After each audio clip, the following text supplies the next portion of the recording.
اس کے دل کے اندر اللہ تعالیٰ کا ڈر بیٹھ جائے، وہ پریشان ہونے لگ جائے، وہ خوف خدا میں آ جائے، اور وہ جو اپنے آپ کو خدا سمجھی بیٹھا ہے وہ اس چیز کو چھوڑ کر وہ اللہ تعالیٰ کی عبادت کرنا شروع کر دے، اللہ تعالیٰ کی توحید پر ایمان لے آئے، اور یہ ساری چیزوں کے اوپر اور حضرت موسیٰ علیہ السلام کو پیغمبر اللہ کا نبی مان لے۔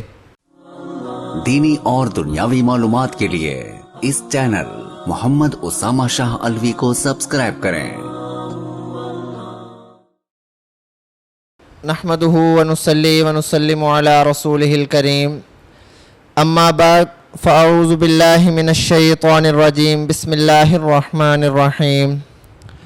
هل أتاك حديث موسى إذ ناداه ربه بالواد المقدس طوى اذهب إلى فرعون إنه طغى فقل هل لك إلى أن تزكى وأهديك إلى ربك فتخشى فأراه الآية الكبرى فكذب وعصى ثم أدبر يسعى فحشر فنادى فقال أنا ربكم الأعلى فأخذه الله نكال الآخرة والأولى إن في ذلك لعبرة لمن يخشى۔ صدق اللہ العظیم۔ پارہ نمبر 30، سورت نمبر 2، سورت النازعات، آیت نمبر 15 سے آیت نمبر 26 تک تلاوت کی۔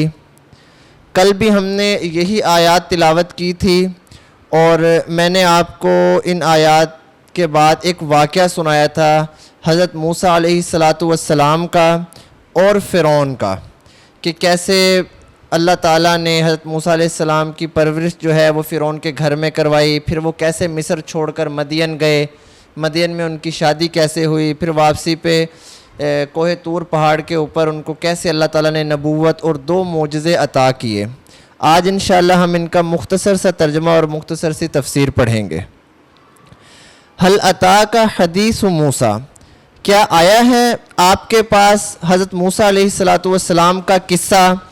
اذ ناداہ ربہ بالواد المقدس طویٰ، جب اس کو پکارا اس کے رب نے پاک وادی یعنی طویٰ میں، اذهب الی فرعون انہ طغیٰ، فرمایا اللہ تعالیٰ نے جا فرعون کی طرف، بے شک وہ سرکش ہو گیا ہے۔ فَقُلْ هَلْ لَكَ إِلَىٰ أَن تَزَكَّىٰ، پس کہہ تو کیا تیرے لیے رغبت ہے اس بات کی طرف کہ تو پاک ہو جائے؟ وَأَهْدِيَكَ إِلَىٰ رَبِّكَ فَتَخْشَىٰ، اور رہنمائی کروں میں تیرے رب کی طرف، فَتَخْشَىٰ، پس تو ڈر جائے۔ فَأَرَاهُ الْآيَةَ الْكُبْرَىٰ، پس اس کو دکھلائی موسیٰ علیہ السلام نے بڑی نشانی۔ فَكَذَّبَ وَعَصَىٰ، اس فرعون نے اس کو جھٹلایا، وَعَصَىٰ، اور نافرمانی کی۔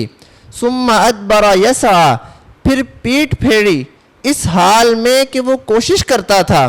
فَحَشَرَ فَنَادَىٰ، پھر اس نے حضرت موسیٰ علیہ السلام کے خلاف لوگوں کو اکٹھا کیا۔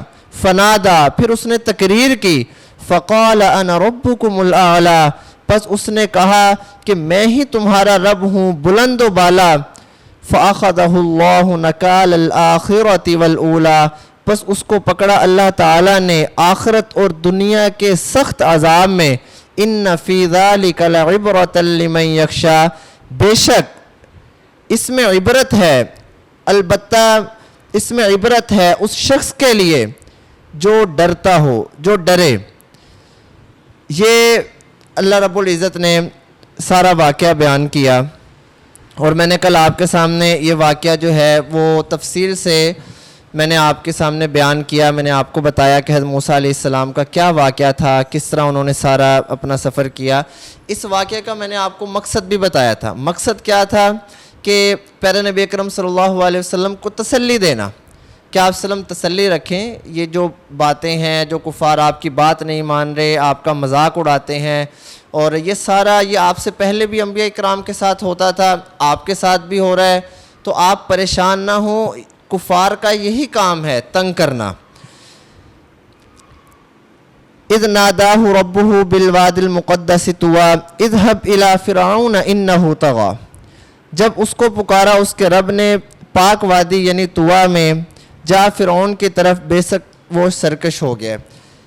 پاک وادی طوا میں جب اللہ تعالیٰ نے بلایا تو اللہ تعالیٰ نے ان کو 2 معجزے دیے. وہ 2 معجزے کیا تھے وہ میں نے کل کی ویڈیو میں بیان کر دیے تھے. آپ کل والی میری ویڈیو دیکھ سکتے ہیں, اس کے اندر میں نے وہ دونوں معجزے, اور تیسرا اللہ تعالیٰ نے ان کو سب سے عظیم الشان مرتبے پر فائز کیا, نبوت جیسے مرتبے پر.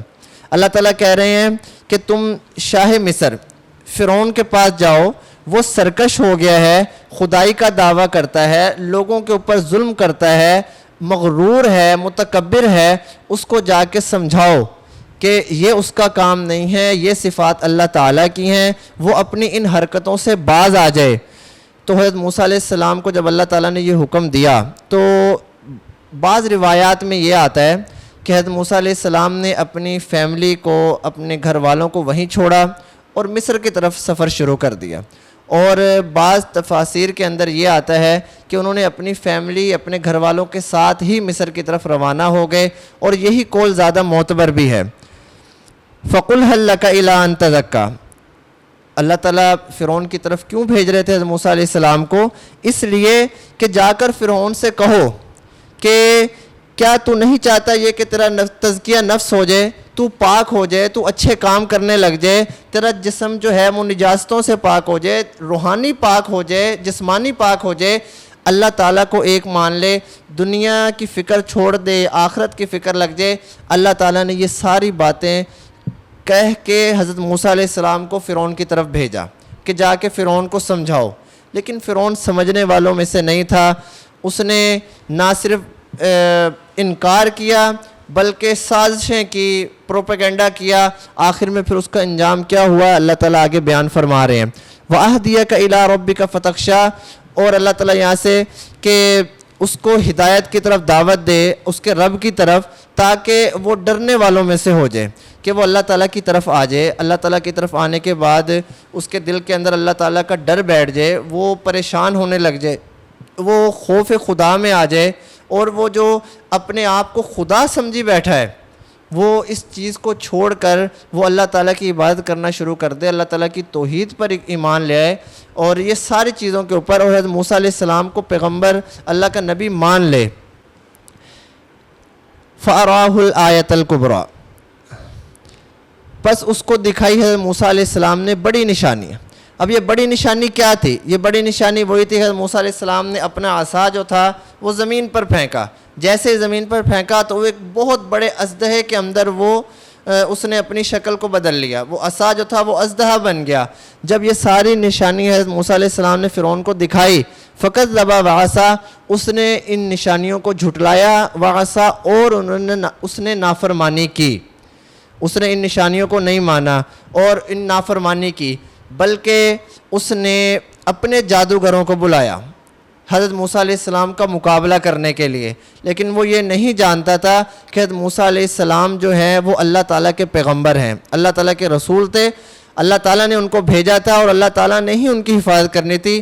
جب جادوگر آتے ہیں, جادوگروں نے آ کے حضرت موسیٰ علیہ السلام کے پاس اپنی رسیاں ڈالی تو وہ جھوٹے سانپ کی شکل اختیار کر گئی. یعنی کہ دیکھنے والوں کو تو یہ لگا کہ یہ سانپ ہے, لیکن حقیقت میں وہ کوئی سانپ نہیں تھے.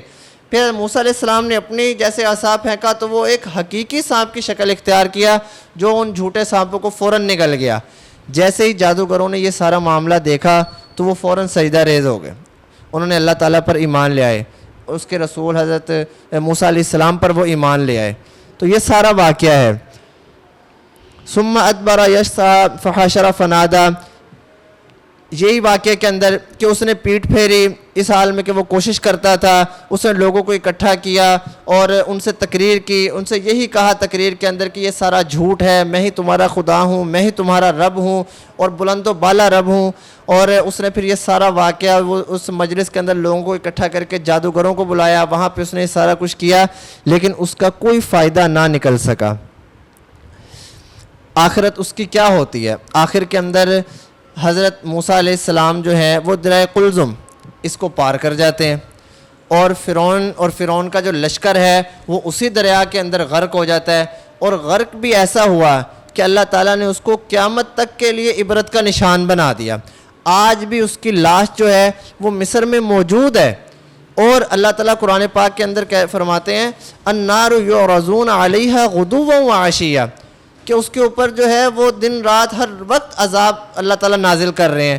لاش اس کی مصر کے اندر پڑی ہوئی ہے، اس کو عذاب کہاں ہو رہا ہے؟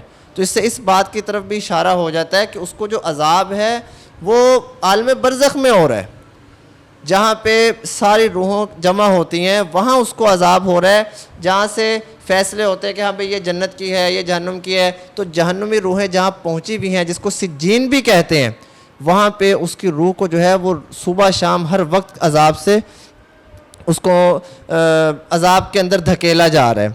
ان فی ذلک لعبرۃ لمن یخشی، اللہ تعالیٰ فرماتے ہیں کہ یہ واقعہ جو ہے، اس واقعے کو سننے کے بعد جو انسان خدا پر ایمان رکھتا ہے، اللہ تعالیٰ کی عذاب پہ، اللہ تعالیٰ کی جزا پہ، سزا پہ ایمان رکھتا ہے، وہ آدمی اس واقعے کو سننے کے بعد ضرور بھی ضرور عبرت حاصل کرے گا. اور جو شخص ڈرتا نہیں ہے، یخشا، وہ شخص عبرت حاصل کرے گا جو ڈرنے والا ہے، جو ڈرتا ہے. اور جو شخص ڈرتا نہیں ہے اس کو اس واقعے سے کوئی عبرت نہیں ہوگی. وہ بھی فرعون کی طرح بادشاہ تو نہیں ہوگا، لیکن فرعون کی طرح متکبر ہوگا، فرعون کی طرح مغرور ہوگا، اپنے سے چھوٹوں پر ظلم کرے گا، اپنے سے بڑوں کی عزت نہیں کرے گا، اور اس کا انجام بھی فرعون کی طرح ہی ہوگا کہ وہ بھی ساری آخرت والی ساری زندگی عذاب کے اندر اور جہنم کے اندر ہی گزارے گا.